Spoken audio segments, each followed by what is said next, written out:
आज का हमारा ये रहा सवाल। देखिए हम इस तरीके से जो है इसके पहले वाले वीडियो में हमने डाल दिया है। इस तरीके से जो सवाल है, छोटे छोटे सवाल हमने इसके पहले वीडियो में डाला है। हम आपको बताना चाहें कि देखिए हमारा ये जो चैनल बना है RSL मैथ, जो आपको चैनल दिया गया है, ये चैनल सिर्फ बेसिक मैथ के लिए है। आप कोई भी तैयारी कर रहे हैं उसमें यदि आपको बेसिक मैथ की ज़रूरत है तो आपको वो सभी वीडियो आपको इस चैनल पर उपलब्ध होंगे। यदि आप हमारे चैनल पर नए हैं तो लाइक और सब्सक्राइब कर लीजिए, ताकि हमारे द्वारा जितने भी वीडियो अपलोड किए जाएँ वो सबसे पहले आपको मिले। देखिए हमने देखा कि क्लास 3 से लेकर बहुत से लोगों ने 12वीं का बेसिक ग्रामर चलाया है, और उसके बाद देखें कोई भी तैयारी हो, UPSC हो, IAS IPS कोई भी तैयारियां हो, वहाँ पर इंग्लिश को जो है बेसिक से पढ़ाया गया है। यदि आपको आपकी इच्छा है कि आप इंजीनियर बने, या फिर आपको है कि मैथ की दुनिया में आप रहें, जैसे कि आइंस्टीन जो E = mc² के सूत्र में प्रसिद्ध हैं, वो आइंस्टीन ने मैथ के जरिए से, यानी कि उन्होंने आइंस्टीन जो है वो बचपन से ही मैथ जैसे जटिल विषय को अपनी ओर किया, यानी कि जटिल विषय को पढ़कर आज वो भारत में, या पूरी भारत में ही नहीं बल्कि पूरी दुनिया में उनका नाम है कि आइंस्टीन, यानी कि विज्ञान का जो भौतिक विज्ञान है, भौतिक विज्ञान के जो है जनक पहले न्यूटन को कहा जाता था, लेकिन जब से उन्होंने E = mc² का निर्माण किया है, तब से वो जो है भौतिक के जनक हो चुके हैं। उस यानी कि उन्होंने जनक होने का कारण था कि वो मैथ जैसे जटिल विषय को अपनाया था। यानी कि आप भी मैथ जैसे जटिल विषय को अपनाइए और आप भी आइंस्टीन से भी बड़े वैज्ञानिक बन सकते हैं। लेकिन आपको मैथ में छोटी छोटी चीज़ों को बहुत ही ध्यान देना होगा। इसलिए हम जो है इस RSL मैथ चैनल पर आपको बेसिक मैथ लेकर आए हैं। आपको हर प्रकार का बेसिक मैथ पढ़ाया जाएगा, वो चाहे जिस तरीके से हो, चाहे वो क्लास LKG का हो, या फिर क्लास 1 का हो, या क्लास 12 का हो, या फिर तैयारी का हो, आपको हर प्रकार का इस पर बेसिक मैथ पढ़ाया जाएगा।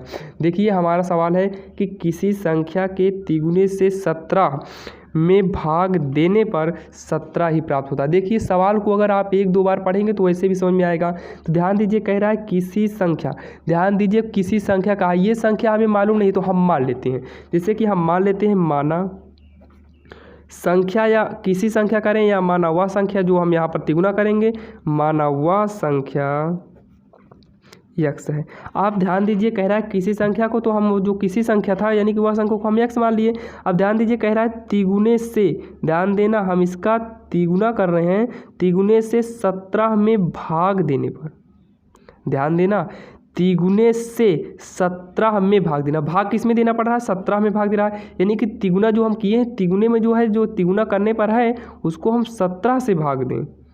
जब हम 17 से भाग दें तो कह रहा है 17 ही प्राप्त हो। हमें जो है केवल समीकरण ज्ञात करना है।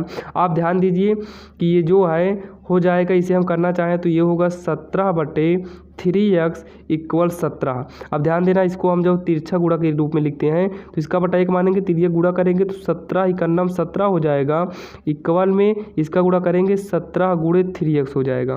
तो ध्यान दीजिए ये 17 कट जाए, क्योंकि ये इसका जब हम पक्षांतर करेंगे तो इधर बटे में जाएगा, यानी कि 1 = 3x, 3x = 1। हमें ध्यान देना है कि जो कहा गया है केवल समीकरण के रूप में ही लिखना है। उसके बाद जो है हम अगले वीडियो में जो है आपको बताएंगे कि इसका मान उन कैसे ज्ञात किया जाता है। तो यहाँ पर ध्यान दीजिए, हमें केवल जो है समीकरण ज्ञात करना, हमारा समीकरण तैयार हो गया है।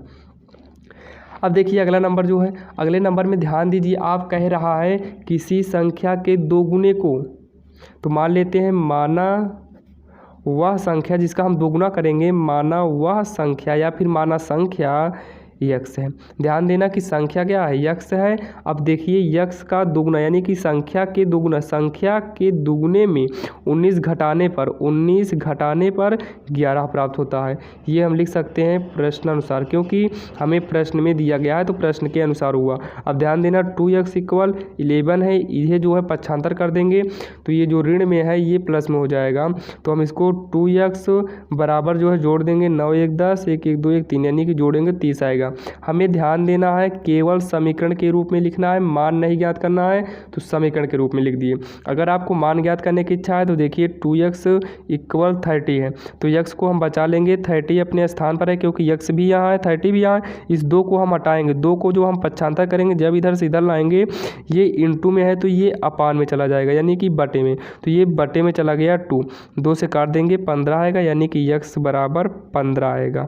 ध्यान देना ये 15 है। अगर आपको चेक करना है क्या ये हमारा जो 15 आया सही है, तो हम x के स्थान पे यहाँ पर मान रख देंगे। बाकी हम आगे बढ़ते हैं, आप इसे रख लीजिएगा। अब आगे देखिए यहाँ देखिए ये सवाल जो है बहुत ही आसान है। कोई संख्या स्वयं से गुणित होने पर 3 अंकों की सबसे छोटी संख्या के बराबर होता है। यानी कि कोई संख्या स्वयं से गुणित होने पर, यानी कि कोई संख्या को स्वयं से गुणा किया जाए। देखिए हमें संख्या नहीं मालूम, जैसे कहा जाए कि कोई संख्या स्वयं से, यानी कि 10 को जो है हम स्वयं से गुणा करें तो कितना प्राप्त हो जाएगा, यानी कि वो छोटी छोटी संख्या के रूप में प्राप्त हो रहा है। यानी कि कोई संख्या है उसका स्वयं से गुणा करने पर, जैसे कोई संख्या 10 है, 10 को जो है स्वयं यानी कि 10 से ही गुणा करने पर। तो सेम यहीं पर कोई संख्या है तो मान लेते हैं माना संख्या यक्स है। ध्यान देना ये जो संख्या है प्रश्नानुसार क्या कह रहा है, प्रश्नानुसार का मतलब है प्रश्न के अनुसार।